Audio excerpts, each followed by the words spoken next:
është e vërteta dhe ky është fakti. Dhe kur ju dëgjoj që theni dhe thoni se ju jeni domethënë Flamur, ta kam thënë 1000 herë, po ta them edhe sot. Lum ne që ju kemi keqardhje për Shqipërinë që ju ka. Se për ne ju të rroni kështu 100 vjet, se mirë na bëhet, por po them për gjë, unë po flas komplet gjë tjetër. Unë flas që drejtësia në këtë vend kemi rënë dakord dhe ne kemi pranuar që duhet e pavarur. Dhe është e pavarur sepse koha kur emëroshin gjyqtar dhe prokuror nga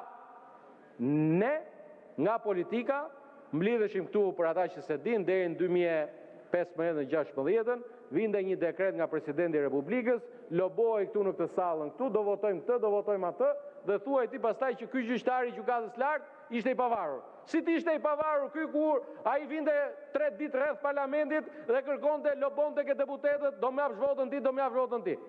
Kjo ishte drejtësia pra që kishim. Edhe si mund prisje ti që ai gjyqtari pastaj të bënde drejtësi kundër një politikani apo ai prokurori që edhe pse nuk zgjidhej nga parlamenti, në një farë mënyre dekretohej nga presidenti i Republikës dhe emërohej nga KLD-ja. Se u dëgjova që ku është KLD-ja, po KLD-ja është ndarë në 2 pjesë, në KLG dhe në KLP, prapë e njëjta në kuptimin e natyrës funksionale. Dhe e fundit që u thash edhe herën e kaluar, po dua t'u përsëris. Drejtësia nuk është e mirë kur godet në fushën e kundërshtarit dhe duhet përshëndetur dhe pastaj edhe të shohim kur do shkoj ky, kur do shkoj ai, dhe drejtësia është e keqe kur godet në fushën tënde, pra në partinë tënde. Dhe këtu pastaj është dallimi që e bëjnë qytetarët. Nuk keni për dëgjuar, as keni dëgjuar, as nuk do dëgjoni ndonjëherë që nga ky kraj sallës të hymë në çështjet meritës së drejtësisë për çështjet caktuara të prokurisë, dhe asnjëherë nuk do dëgjoni që do të çohet njëri këtu dhe të bëjë avokatin për një çështje natyrshëm, edhe kur ka të drejtë, me delikatesën për të mos prekur as pak elementet e pavarësisë së prokurisë apo pavarësisë së gjykatave.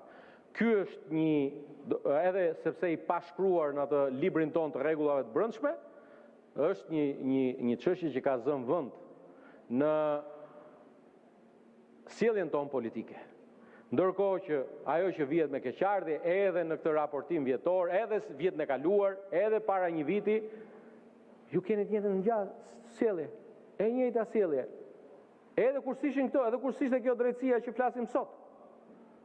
Pra drejtësia është e keqe përse ka një çështje në ngarkim të kryetarit tuaj, apo të dikujt tjetër, apo i dikujt tjetër. Drejtësia është drejtësia.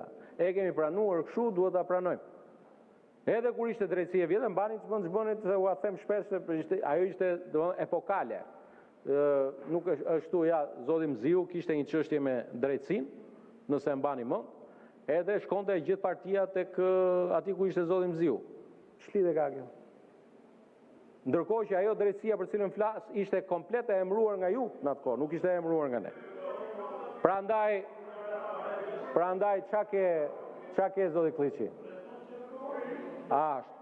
E fundit që kam se të pash në një fotografi zoti Kliçi që ishte bashkë me dikë tjetër.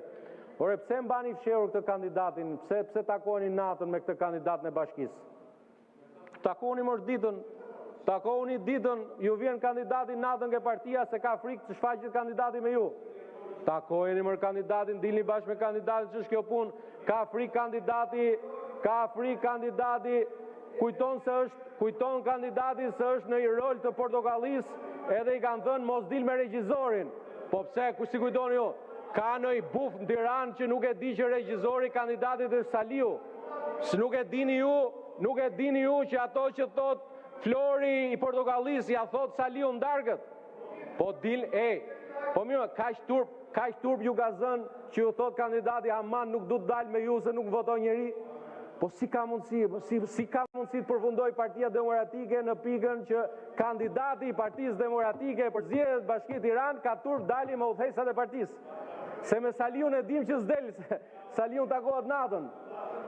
Zgjidhe këtë punë Belin tash se i ka dhënë drejtim ca punëve këtu, po dilni me kandidatin tash se na turprut. Hajde.